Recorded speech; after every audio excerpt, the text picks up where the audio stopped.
The most important news, for the first time in several months, the Russians launched an assault with a column of equipment to break through the front near Velika Novosilka and reach the administrative border of the Dnipropetrovsk region. At this time, the 72nd Brigade, named after the Black Zaporozhians, is reinforcing this section of the front. In fact, the enemy's advance was stopped, but their assault groups continuously attack Ukrainian positions several times a day. Special correspondent of TSN, Yulia Kirienko, witnessed how Ukrainian fighters are driving the Russians out of their native land. The Russians are dragging their wounded, whom they finished off. Now they are heading into the bushes. We are sending out the skids. The fruit orchards of Donetsk region have become a battlefield on this section of the front. A group of 7 people is moving towards our positions. They are flying out at them now. 7 is not a small number, the fighters say. The goal of these enemy soldiers is to reach our infantry positions by any means, even if it's just one of the assault troops. They accumulate, and then make a dash.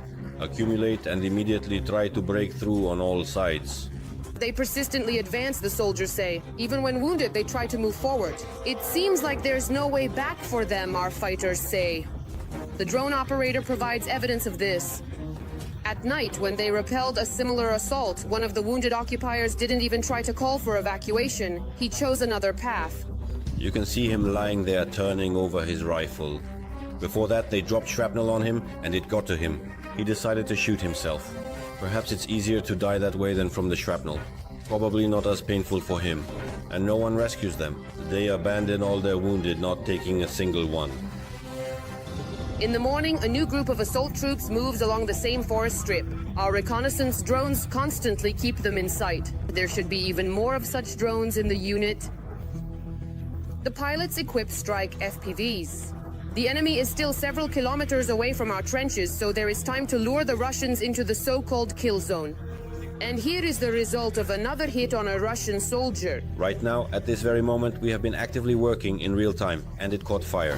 The accomplices of this Russian are somewhere nearby, but they don't even try to help him. They just leave him among the trees and simply move on. This is what our military calls the meat assault of the occupiers. If one assault group doesn't reach our trenches, they immediately send a new one.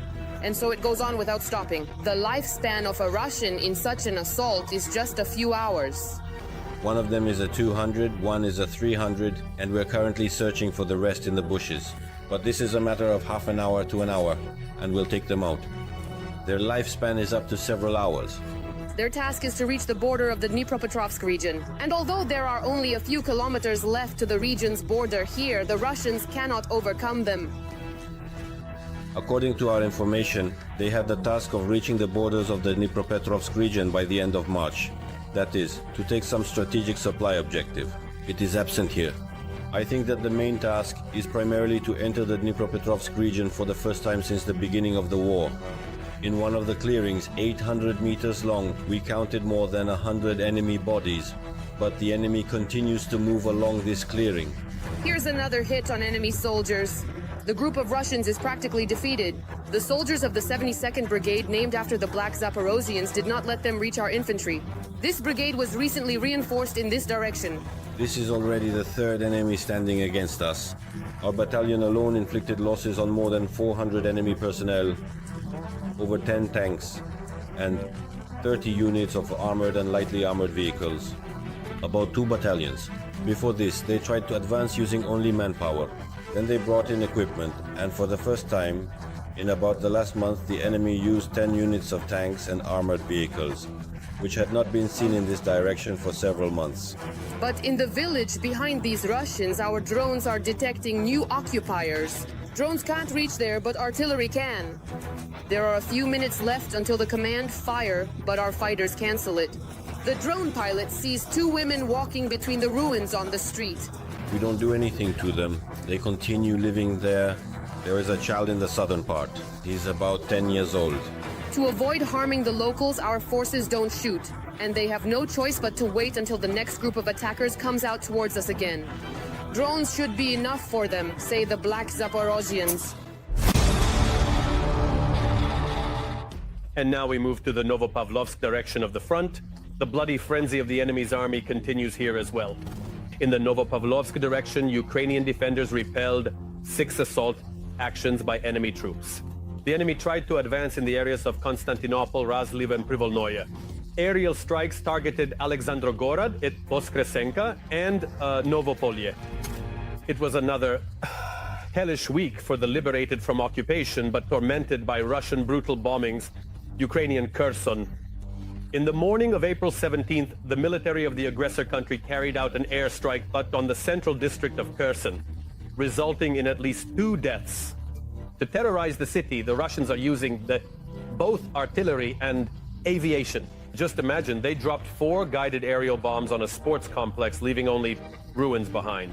Details from the scene are coming up in the report from our colleagues at the television news service. A hellish morning in Kurson. The enemy is shelling the city with multiple rocket launch systems, artillery, and guided aerial bombs. Residential areas are under fire. We managed to run into the corridor and then everything started to collapse. I don't know how it happened. And when emergency services, utility workers, and social workers arrived at the site of the airstrikes, the Russians shelled them with artillery. How they targeted people trying to help is visible during the recording of the address by the head of the Kherson City Military Administration. Greetings to you, dear residents of Kherson. Early this morning, we once again, unfortunately, experienced... There was just another artillery strike. As you can clearly see, there were several KAB strikes. Specifically, according to preliminary estimates, 4. As a result of this morning's shelling, a sports facility, a supermarket, civilian cars, apartment buildings, and private homes were destroyed. That's what happened. May the Lord have mercy. We've experienced this 100 times. It is known that 1 man died, who was hit by an enemy strike on the street. 3 more people have been hospitalized with shrapnel wounds. As a result, a 20-year-old girl sought medical attention. She was diagnosed with a concussion and blast injury. Those who managed to escape were terrified and had an acute stress reaction from such a massive bombardment. Blood pressure went up slightly. As soon as the shelling started, they jumped into the garage, and there both of them started shaking. They had to be pulled out. But no injuries, right? No, just stress, only stress. Due to damage to the contact network in Kherson, trolleybus movement has been halted, and buses on some routes are running intermittently.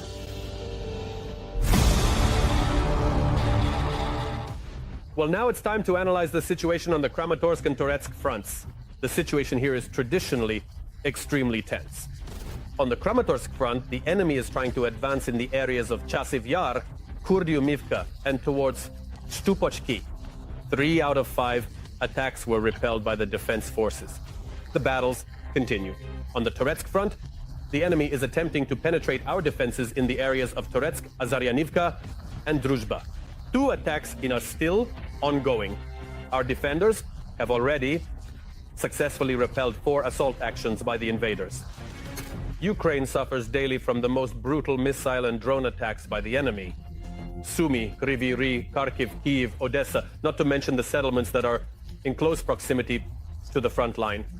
In just the first 4.5 months of the 25th year, the Russians launched 11,500 drones at Ukraine. And there are also deadly missiles, and also including ballistic ones. But is there a technology that can now completely shield the Ukrainian sky from Kremlin drones and missiles? Our colleagues from the Specker Project have investigated this issue. April 13th, 2025. Amounts. At 10 in the morning, 2 Russian ballistic missiles attacked the city center. 34 dead, including 2 children, and over 100 injured. Russian terrorists launch Iskanders with cluster munitions at the frontline city to cause the maximum number of human casualties. April 4th of this year, Kryvyi Rih. The center of the enemy ballistic strike becomes a children's playground. The missile exploded in the air several dozen meters above the ground. The cluster warhead takes the lives of 20 city residents, among them 9 children. More than 70 wounded. On April 6, 6 ballistic missiles attacked the capital. Only 1 is successfully shot down. 1 person died, 3 were injured. Russian aerial terror becomes significantly more dangerous. Instead of cruise missiles, ballistic Iskanders and North Korean analogs increasingly appear in the Ukrainian sky. In Ukraine, they were quite accurately shot down by Patriot systems, but the hit rate is decreasing. The enemy has made certain upgrades to these Iskanders, making it more difficult to counter them. It's not always possible to achieve a 100% success rate as it was before. They are not being shot down because there are no means to do so, military experts say. Only a few American anti-aircraft missile systems cannot protect the entire territory of Ukraine from ballistic strikes. There is also a shortage of missiles for the Patriot systems. Annually, no more than 600 of them are produced, and that's for the entire world. President Zelensky, from the attacked Kryvyi Rih, calls on the participants of the April Ramstein meeting to provide Ukraine with at least 10 additional Patriots. Considering that 3 times more are needed, explains aviation expert Valery Romanenko, we minimally need 3 dozen Patriots. We currently have only 5. Well, for example, to cover 23 regional cities and another 7 for particularly important sites, hydroelectric power plants, nuclear stations. Meanwhile, Russia is only increasing its missile production. Ukrainian intelligence reports that the enemy is focusing specifically on ballistic missiles. According to military analysts, Russian terrorists are capable of producing 50 X-101 missiles or their equivalents monthly. The production of ballistic Iskanders has increased by 1.5 times over 2 years, reaching 60 per month. Additionally, 30 regular Iskanders and another 5 to 6 Kinjal missiles. They have to be shot down using only foreign systems. Long-range NASAMS, Patriot and SAM-T systems protect the skies over some strategic facilities in the rear territory. Ukrainian aviation, along with F-16s and Mirages, can approach closer to the front line, but complete reliance on slow foreign aid forces the air defense to conserve resources. The most widespread aerial terror is caused by enemy strike drones. The Russians are constantly setting new records for the number of Shahed drones used.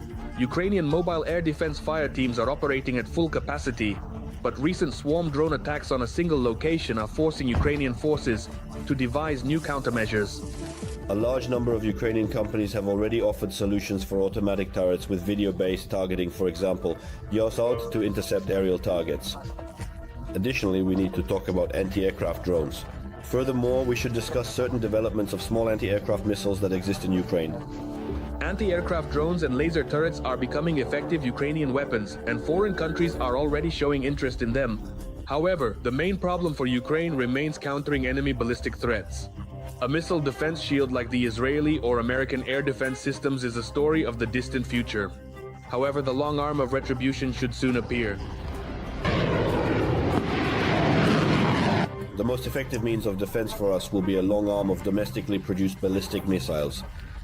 Their range is 1,000 to 2,000 kilometers, so that the hydroelectric power station system on the Volga is within striking distance. If a war starts, we will immediately strike these power stations, and half of Russia will be in darkness. In the coming months, it is unlikely that Russian aerial terror will cease. Both frontline cities and rear centers are under threat. The Kremlin's primary goal is to deplete Ukraine as much as possible, including its air defense. However, peace on the terms of Russian terrorists is impossible, and this has been proven for the 4th consecutive year by the Ukrainian armed forces. That's all for today, but very soon on the Front News program there will be new unique materials from our journalists in the hottest spots of the war, gathered so that you know the truth. This was Vladimir Timoshenko with you. Take care of yourself and your loved ones.